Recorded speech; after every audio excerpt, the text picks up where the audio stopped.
Hey, how's it going? How are you doing? We have a few more months until 2025.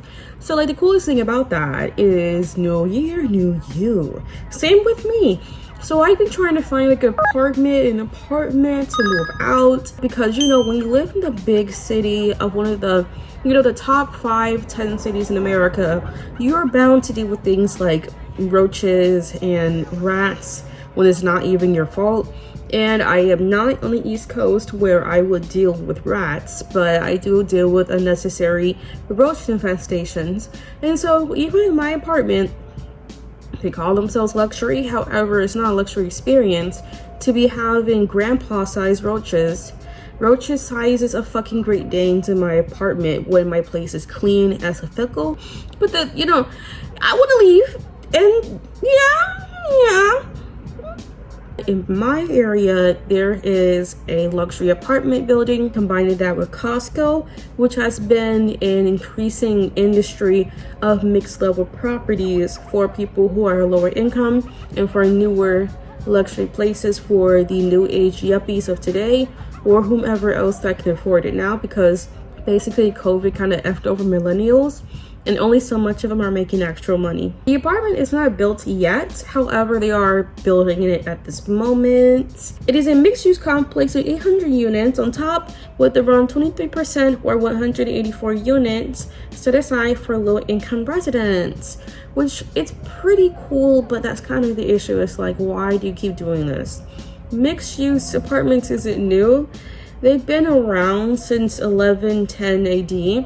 Ancient Rome. Yeah, pretty much. It's been a thing, and especially if you've seen it maybe in the 50s, for sure in the 90s and early 2000s, you've seen it. And even like nowadays, you go into more lower income neighborhoods, the boondocks or other places, you can tell like on top or on bottom, there will be a business and it might be shut down or still might be working. Usually I see them to be like insurance companies, which is pretty chill. Around 2020, I've been seeing lots of new investment properties in Philadelphia when I was living there for a few months when I was like 17. And obviously they're happening all over the world. It's just I can only be in so many places at once.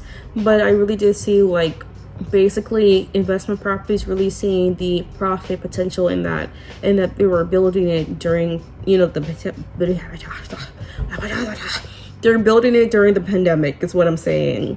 And obviously it is true because you're seeing like in parts of New York, Miami, Texas, things like that. And as I said when I was talking about Philadelphian investors, it is around like Fishtown and Broad Street, because I guess that is the newest area, because around that area it is close to metros, it is close to downtown Philly, it is close to all of that cool stuff, and they have been building a lot of cool new properties. However, it was semi low-key expensive in 2020, so I can only imagine how it is now in 2024, alongside with the fact that basically Philadelphian properties has always been cheap to live in, but now I have to go pay like $2,500 or something, which is weird. And it's like, to a certain extent, why would I even move out of my state if my state is basically providing properties around the same amount, but it's paying me more because I live in California, so it's much more expensive than paying me more money. But it's like the apartments are looking like New York and California prices, looking like Chicago prices. It's looking like, downtown new yuppie, downtown tech prices. It's not looking like, it's not looking good. It's not looking good. Quadrupled from 10K in 2012 to 43,700 in 2021. Popular cities include Washington, D.C., with 20,500 mixed residentials, Chicago with 18,700, LA with 18,600, Brooklyn with 26,100, and Miami 15,900, around 580,000 in the USA alone. Mixed level apartments, which is basically like residential top or bottom, and it'll be basically stores or businesses that are connected, like I said, on top or like bottom, or even could be like front and back. Like there would be like a business in the front and like residentials in the back. That's also a thing too. It sounds like a good idea on paper. It sounds great, but will mixed use properties will even help the housing crisis? because that's kind of the issue there. Because what I was saying is literally that, like, these mixed-use properties, I'm seeing lots of benefits in it, especially in low-income neighborhoods. You can slowly gentrify it into something up and coming and raise the rates around the local area, so locals that live there can stay living there, and they can have good investments to invest in the property, make it really, really nice. Because the thing is, I don't want it to turn into like an Inglewood thing, because Inglewood, you know, built that stadium, which is really good. Props on them, made a lot of money, and now Inglewood isn't seen like Compton 2.0. You got shot the fuck up, gang banging, or just like bad. Because Inglewood, parts of Inglewood are decent, parts of Inglewood are really terrible. The Inglewood in its whole entirety, regardless of districts, or yeah, it's pretty rough out there. So the fact that they have that is already cleaning up the city entirely and is giving a more respectful approach to the city, so it can make it into a more suburban or a mixed city type of feel. But the issue is that basically there will be investors investing in it, and I have been seeing some apartments, and I have been seeing the Inglewood apartments raise in their prices a bit, because usually they'll sell like their rents out, I mean their, you know, 1-bedroom apartments for like 1,500-1,600, but now I'm seeing them for like 18 to 2,000. So that's pretty interesting. They have been seeing like it's been an issue there, and I do feel like that will be happening in other cities as well, which is why I'm like, well, it's fine that they're doing brand new construction, mixed level properties, and obviously they will want to price it at a certain price for them to still have sales, to still have profit from their, you know, rental property. But the issue is they always make everything luxury. So it's like, okay, cool, 23%, which is 184 people. What about the rest? I'm not saying that we need to guilt trip people to make low income units, but what I'm saying is that we need to make mid premium quality units, so, you know, pretty much everyone can go into it, like, or, you know, that's still 23%, or just more of a possibility that people can go and live there. But the issue is everyone is struggling, everyone is suffering. So even when this comes up and other new apartments come up that are, you know, luxurious apartments in her area, there is an egregious waiting list. The waiting list is, girls, hellish out there. The waiting list, girl, when I try to look around, because I was just curious in it, because I already knew it was going to be kind of hard for me to find a place anyways during this time period, in terms of like seeing if I can qualify for reduced rent rates, I did look around and I did call up, right? And the woman was like, yeah, you can go be on a list, but it'll take years, like over 4 years. So I'm like, girl, please. Within those 4 years, I would be able to put myself in a better position. And I don't know. I'm just saying I'm not waiting 4 years is what I'm saying. Because I already put myself on other waiting lists, and girl, they have not talked back to me. It's been like, what, 2 weeks, a month? I know. I gotta wait like 8 fucking years. But it's just like, that's the point I'm making. It's still good for the people who do get those properties, and I'm happy the people who did snatch up those units. I'm glad they were able to take that. But the issue is that what about everyone else? Because there's only so many people who can afford rental properties that are over, you know, $3,000 a month. Because the thing is, the average prices for apartments I've seen around the world, I mean America, have been between as low as $1,000 to as high as like $1,800. And the thing is, usually in the past, I would see them from between $600 to like $1,200, depending what you're trying to get. And for like 1-bedrooms, they look pretty similar in terms of pricing to living where I live, which is really expensive. However, they pay much less. So it's like, that's kind of, you know, it's stressing, it's concerning, because not every state and city by its own personal district and law is implementing wages that is closer to at least affording the rent and bills and nothing else, because people can't even afford that. Like, minimum wage is still $7.25 in most states.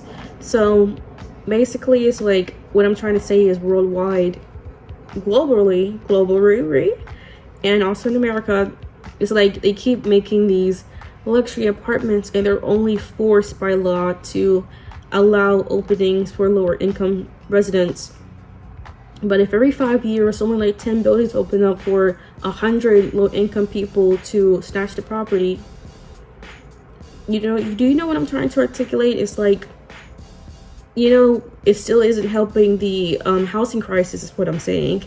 And who knows how long, their rent might go up after a year or 2 years. You know what I mean? Because people, even during the pandemic, that were earning lower wages, that couldn't afford higher properties. Well, even when I say higher, I just say that the average price would be $1,800 to $2,500. You need to make at least $7,000 gross just to afford that, or at least $5,000 gross, so everyone can do that. And so these people would acquire these units and would have a good reduced rent rate for like a couple years. And out of nowhere, it will skyrocket because of economics recovering, and because of basically interest rates, market rates, things like that. You know what the whole landlords do. And then they get kicked out of their apartment, or either homeless, living in motels, or are living in a more dire scenario, or living in an unsafe situation because of that. And that's what I'm also thinking of the future, of the long term, with these people who even did get these apartments that are low income. Like, are they protected enough, or do they just win the lottery and got the unit? So that's really what I'm thinking about.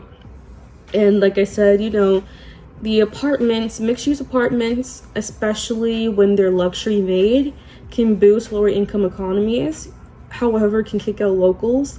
And it's kind of like, where are we gonna go? I guess obviously on the streets, because it's like, that's what I'm saying. You're really thinking about that. Like, it works out, but it's kind of like they put a band-aid on the gaping wound. And what I'm thinking about this is kind of like, have you noticed that there's only just like single-use apartments? No, like mixed, like multi-family properties, what I'm saying, like multi-mixed properties where more than 2 people can live in there, or it is built, or it is basically designed in a way where it's more family friendly, in terms of, rather than making it seem like regular sales, like prison sales, or making it seem too corporate or too cold.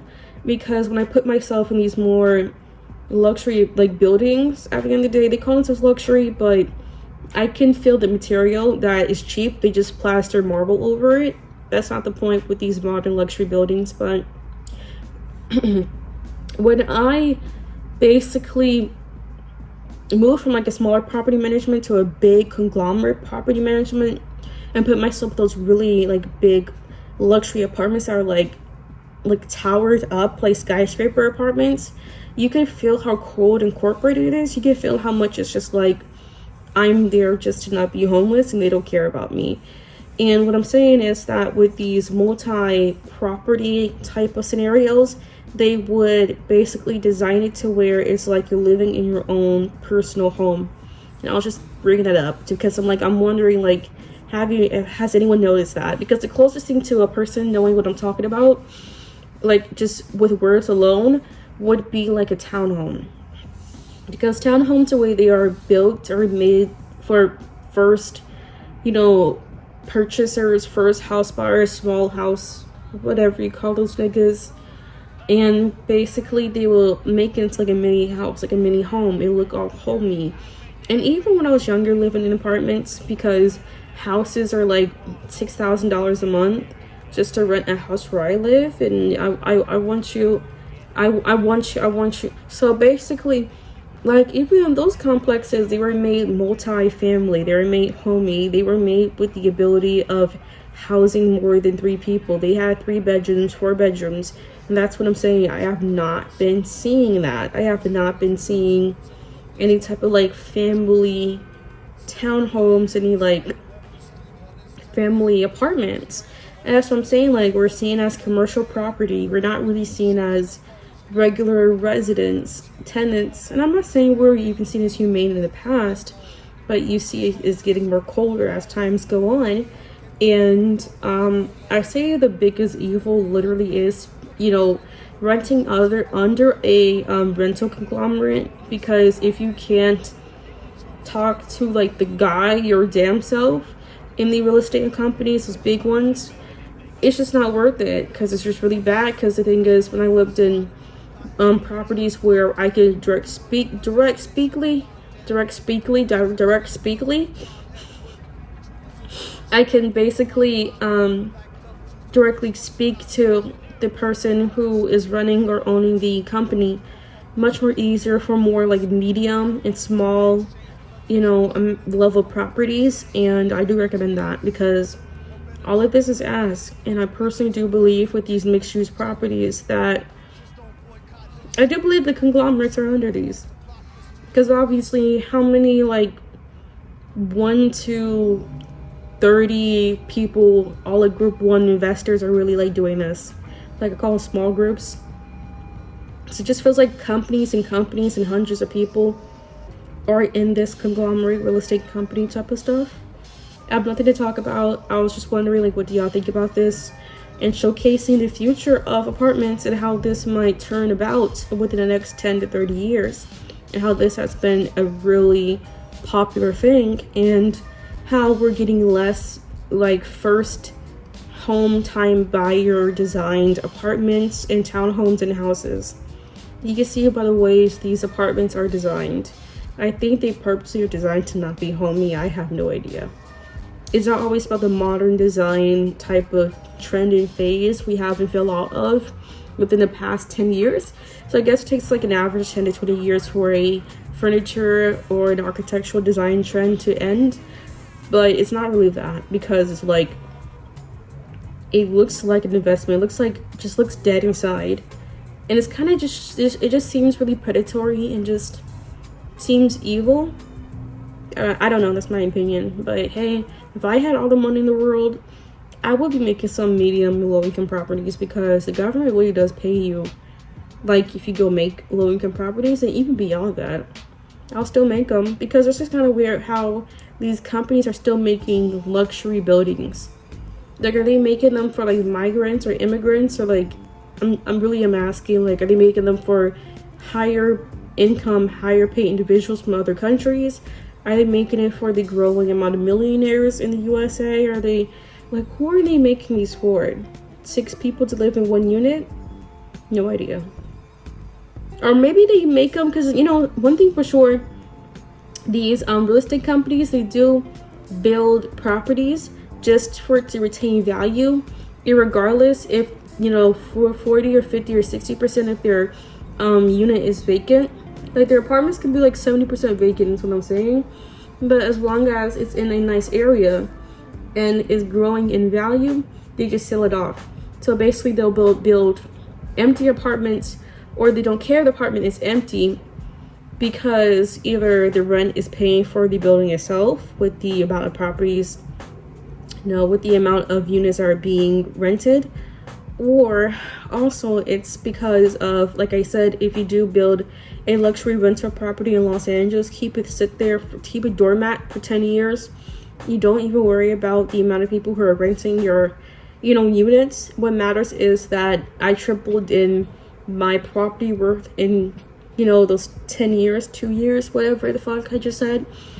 And I can go sell it off. So basically, if I build a property that's worth $2 million and I don't care that 60% of my property is uninhabited, what I care about is waiting 5 years. So I wait 5 years, that 2 million comes up to like 10 million or 7 million or something, because depending where you put your property in and what it's about, that worth jumps up really quickly, and I can just resell it. So people do it for that reason too. But yeah, that's pretty much it. I have nothing else to talk about. Boom. Yeah. Let's hope I move out. Let's hope I go get somewhere, live somewhere good. Because honestly, like, these places, these people will like lie to you, and then you'll deal with the bullshit afterwards. So yeah, I hate when big sleazy companies lie to me, but it's whatever. So yeah, I hope I'll be able to get you your dream apartment or house or whatever it may be. I am confident. I'm well assured that you will get what you want. So yeah, that's it. I ain't gonna say. Peace out. Hey, can someone like give me some money for my next tattoo?